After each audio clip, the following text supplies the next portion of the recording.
18h30 sur Al-Oula, bonsoir et bienvenue dans ce premier rendez-vous d'information de la soirée à la une ce soir. CHAN 2024 à Nairobi, les Lions de l'Atlas locaux s'apprêtent à relever un nouveau défi. Après leur entrée en lice victorieuse face à l'Angola, les hommes de Tareq Skitiwi affrontent demain le pays hôte en match de la 3e journée du groupe A, le Kenya. Un rendez-vous qui s'annonce décisif pour le Maroc, double tenant du titre. Nous en parlerons avec le journaliste sportif Amin Rad. Journée nationale du migrant à la veille du 10 août, focus sur la contribution des Marocains du monde au développement socio-économique de leur pays natal. Exemple ce soir d'un Marocain tout droit rentré d'Italie. Un retour aux racines que Esdine Latraoui vit avec enthousiasme puisqu'il vient de lancer son premier restaurant dans la capitale de Doukkala.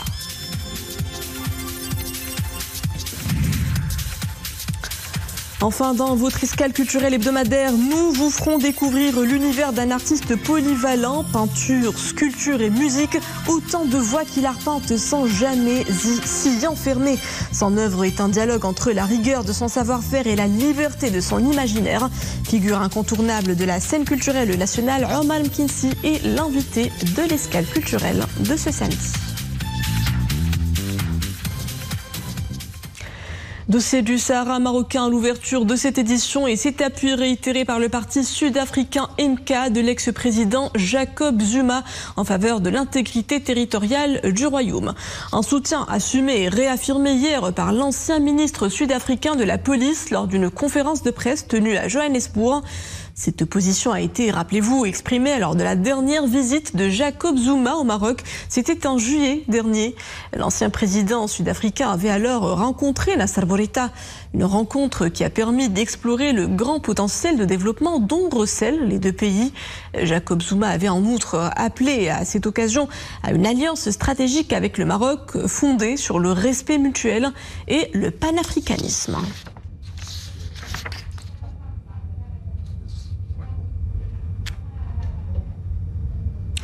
Écoutons à ce propos la déclaration de l'ancien ministre sud-africain de la police. L'ancien président de l'Afrique du Sud et chef du parti MK, Jacob Zuma, a récemment visité le Royaume du Maroc. Cette visite intervient à la suite des discussions qu'il avait engagées en 2017 avec Sa Majesté le roi Mohammed VI dans le but de la normalisation des relations entre l'Afrique du Sud et le Maroc. Nous réaffirmons encore une fois notre position, appuyant le plan d'autonomie au Sahara dans le cadre de la souveraineté de l'État marocain. C'est une position viable pour résoudre ce conflit.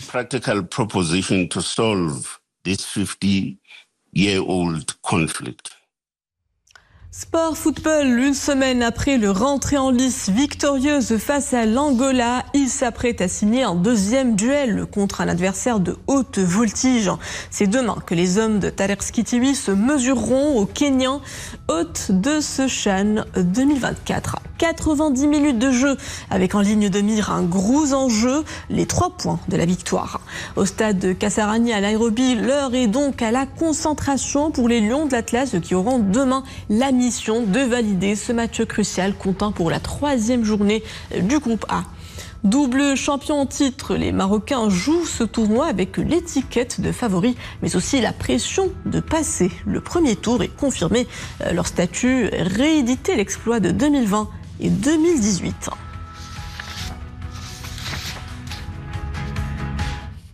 Pour faire le point sur cette grande affiche du CHAN, avec moi en direct depuis Casablanca, le journaliste sportif Amin Rad. Bonsoir. Sur le papier, le Maroc est favori, mais quels sont les défis que nos locaux auront à relever demain face à une équipe kenyane soutenue à domicile par ses supporters? Bonsoir, merci à vous. Comme vous l'avez dit, le Maroc est double champion de cette compétition. C'est donc avec un statut de favori qu'il aborde cette rencontre. Il y aura plusieurs défis à relever pour la sélection nationale des locaux. D'abord, le Kenya jouait à domicile au stade de Nairobi avec 55 000 spectateurs qui seront attendus. Donc il faudra gérer cette gestion, la gestion de ses supporters. Deuxième défi pour le Maroc, c'est que le Kenya va sûrement préconiser miser sur un jeu haché, avec des duels agressifs pour tenter de perturber notre rythme et tenter de bloquer la domination marocaine qui devrait s'opérer dès le coup d'envoi de la rencontre. Alors, Amin Rad, cette équipe du Kenya a montré beaucoup de résilience tout au long de la compétition. Elle a créé la surprise en battant un des grands favoris de ce tournoi, qui est la République démocratique du Congo, qui est aussi double vainqueur du championnat et qui a arraché un match nul face à la Zambie alors qu'elle était en infériorité numérique. Pour pouvoir gagner ce match, la sélection nationale devra rester concentrée tout en suivant les consignes du sélectionneur national Tarek Skitchiwi pour pouvoir gagner ce match qui est crucial dans le chemin de la qualification vers le quart de finale. Un match crucial donc. Justement, le Maroc a affiché la couleur en entamant son parcours par une précieuse victoire contre l'Angola par 2-0. Une semaine plus tard, sommes-nous assez préparés pour montrer un aussi bon niveau lors de cette prochaine rencontre décisive? Cette victoire a lancé le parcours du Maroc sur de bons rails. Les Lions de l'Atlas ont parfaitement géré leur entrée en lice. Une semaine de préparation, c'est suffisant pour pouvoir récupérer de la fatigue physique, pour pouvoir ajouter les automatismes. Mais je pense que le fait de ne pas pouvoir jouer la deuxième journée, car le format de la compétition est fait ainsi, une des équipes ne joue pas une journée lors de la phase de groupe, peut avoir quelques désavantages, bien sûr, parce que l'équipe n'a pas joué beaucoup, il n'y a pas eu de chance à des joueurs de participer au match, mais je pense que Tarek Skitchiwi a profité de cette période pour imputer ses armes et pour analyser cette équipe du Kenya à travers l'analyse vidéo. Et bien sûr, je pense que le Maroc sera prêt à relever le défi, comme il l'a dit, bien sûr, en conférence d'avant-match, lors de la conférence d'avant-match qui s'est tenue aujourd'hui. Parmi les joueurs marocains, lesquels apportent une réelle valeur ajoutée et peuvent faire la différence dans un match aussi décisif que celui-ci? Plusieurs joueurs ont brillé d'abord lors du match d'ouverture face à Angola. Il y a le buteur Emad Riahi. C'est un joueur rapide, capable d'apporter beaucoup de choses à la défense marocaine, à la ligne d'attaque marocaine. C'est un joueur qui a le sens du but et est capable de déstabiliser la défense adverse. Idem pour Mohamed Rabi Kharimet. En milieu de terrain, c'est le capitaine de la sélection nationale. Il a montré qu'il était aussi déterminant pour la sélection nationale pour pouvoir dominer cette ligne médiane, qui sera aussi crucial pour la suite de la rencontre. Kharimet, c'est un joueur expérimenté avec la SFA. Il a disputé la Ligue des Champions et je pense qu'il sera essentiel. Le Mehri aussi, je pense que c'est un joueur décisif pour le Maroc grâce à sa vision du jeu et sa rapidité. Donc je pense que la sélection nationale a tous les atouts en main pour pouvoir réaliser cette victoire qui sera, comme je l'ai dit, décisive pour pouvoir nous qualifier pour le quart de finale, sachant qu'il nous reste encore 2 matchs qui vont se jouer à 72 heures d'intervalle.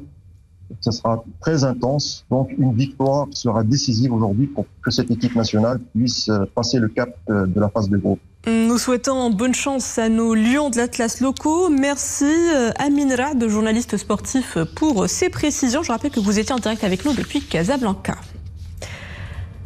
Demain, dimanche 10 août, nous célébrons la journée nationale du migrant. L'occasion de mettre la lumière sur ces Marocains du monde qui participent activement au développement dans leur terre natale. Une dynamique qui prend forme notamment via les envois de fonds, les recettes de voyage, mais également à travers l'investissement dans plusieurs secteurs de l'économie nationale. Parmi ces Marocains du monde qui ont franchi le pas, Azdine Atraoui, cet investisseur établi depuis plusieurs années en Italie, a ouvert son restaurant spécialité italienne en plein cœur d'El Jadida, ville réputée pour ses produits de la mer, un lieu où les saveurs italiennes rencontrent les produits locaux. Reportage d'Amin Hennaoui, Soufiane Ibrahimi sur le commentaire de Zakaria Moukimbillah. Il aura suffi d'une visite à la corniche de Sidi Bouzid à El Jadida pour que Azdine Atraoui tombe littéralement sous le charme de cette destination balnéaire. Ce Marocain établi en Italie depuis plusieurs années décide alors de retourner à son pays natal pour y lancer un restaurant spécialisé dans la cuisine italienne. Son expérience passée dans ce secteur à Milan a été un véritable atout pour lui pour donner corps à son projet. L'idée m'est venue quand j'étais en vacances à Sidi Bouzid. J'ai constaté qu'il y avait un manque dans le secteur de la restauration. Comme j'avais 30 ans d'expérience dans ce domaine, l'idée d'ouvrir ce restaurant m'a caressé l'esprit. Le projet a bien démarré. Nous employons aujourd'hui entre 35 et 40 personnes. Nous espérons étendre au fil du temps notre chaîne et augmenter le nombre de salariés.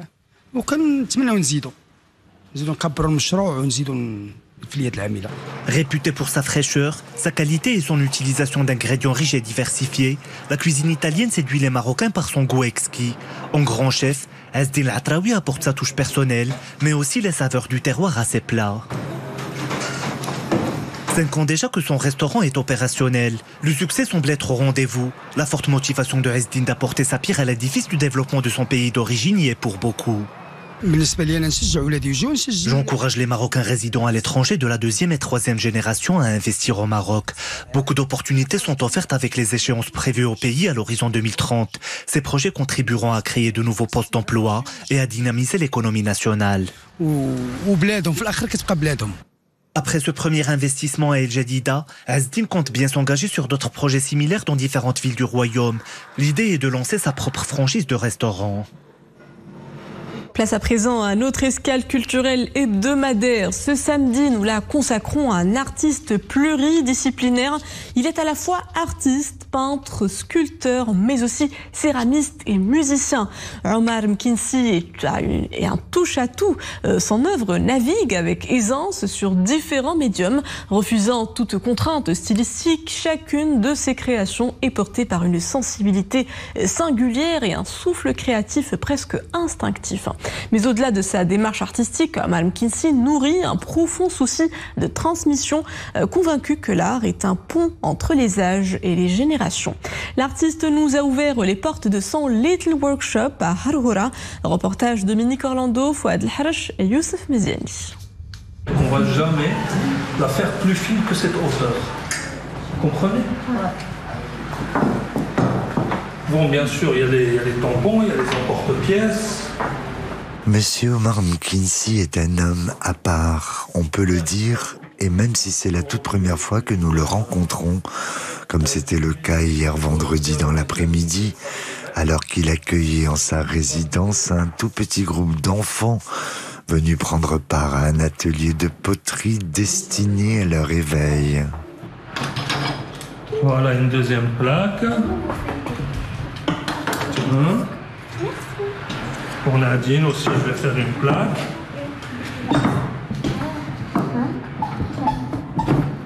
Lui, il garde son âme d'enfant et donc il veut la partager avec et les enfants et les parents.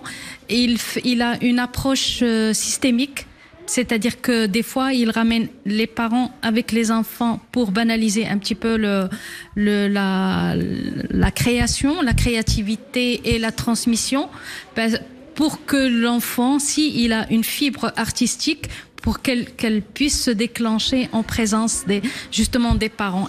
Des enfants qui ont par ailleurs et comme environnement immédiat les œuvres mêmes de leurs professeurs, qui sont installés soit sur une table, soit sur les murs. Omar Mkinsi est un artiste éclectique et pluridisciplinaire. La peinture, la sculpture ou la céramique, autant de médiums d'expression qui semblent tous reliés par une mélodie invisible mais bien réelle, qui dit toute l'importance de la musique dans son œuvre et dans sa vie.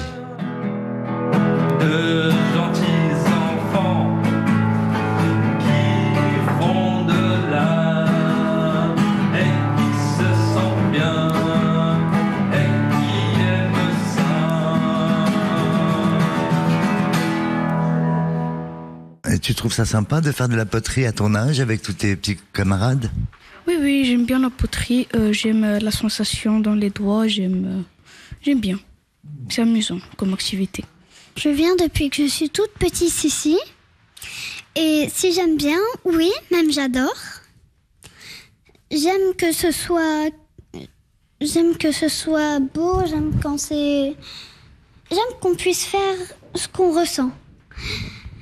Et pourquoi simplement ? Parce que quand je le fais, ça me détend plus.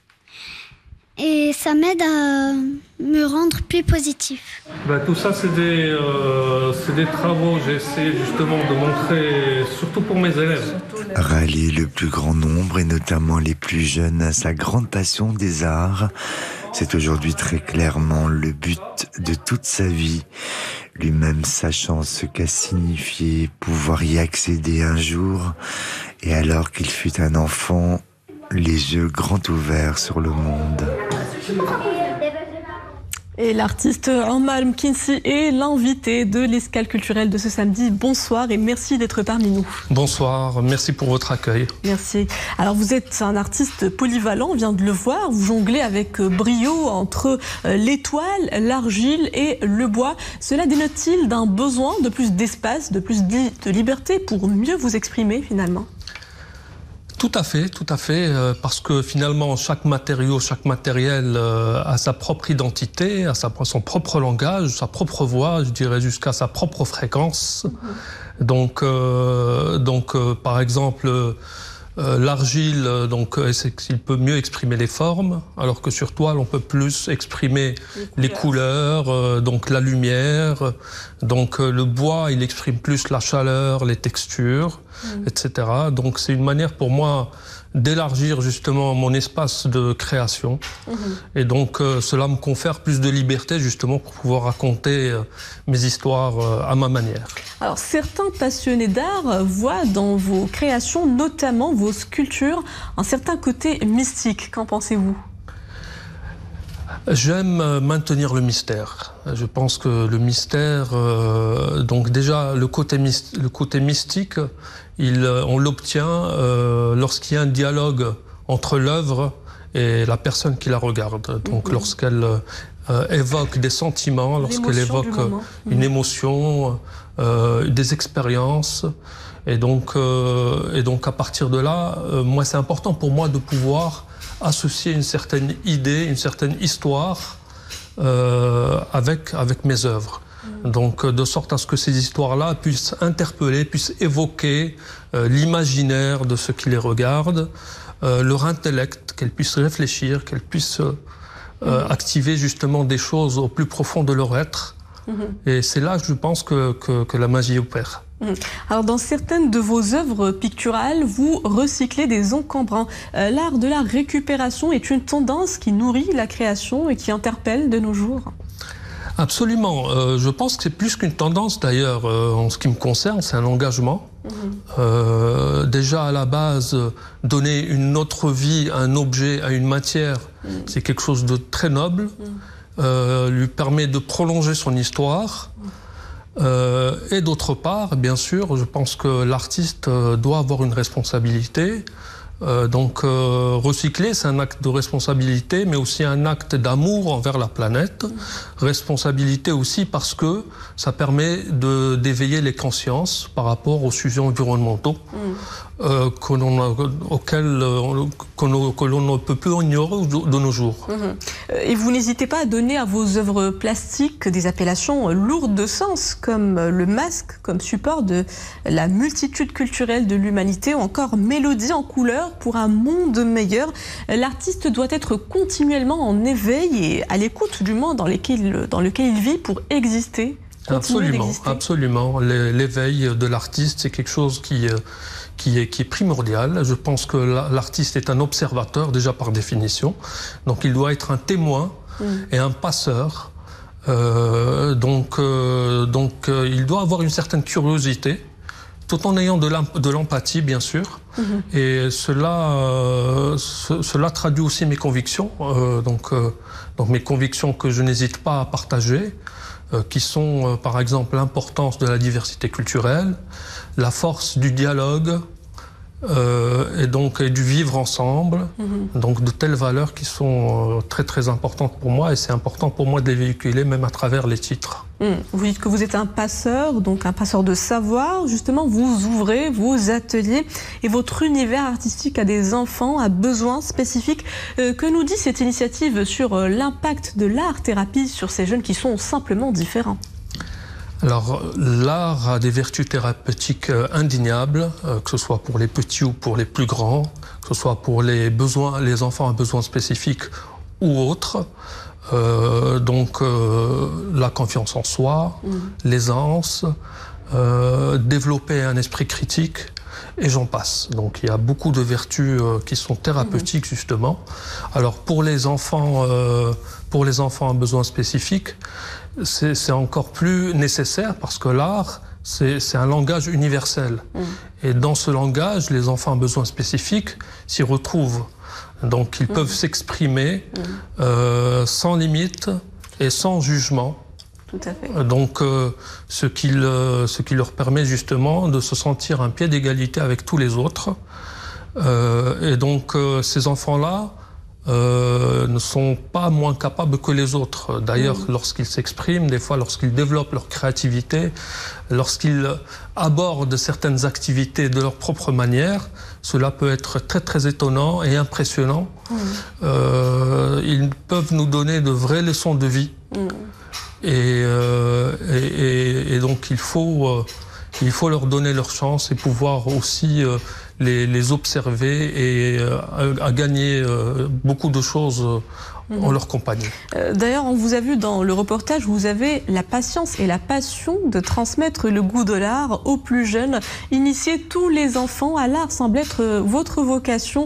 En quoi c'est si important pour vous justement de transmettre votre art aux plus jeunes ? Je pense que l'art est réellement un vecteur de valeur et je pense que l'art participe de manière primordiale dans le développement de la jeunesse et donc leur inculquer ces valeurs telles que l'environnement, on en parlait, telles que l'ouverture, telles que l'esprit critique. Donc c'est quelque chose qui va les aider à être des citoyens de demain, productifs et épanouis dans une société la plus juste possible.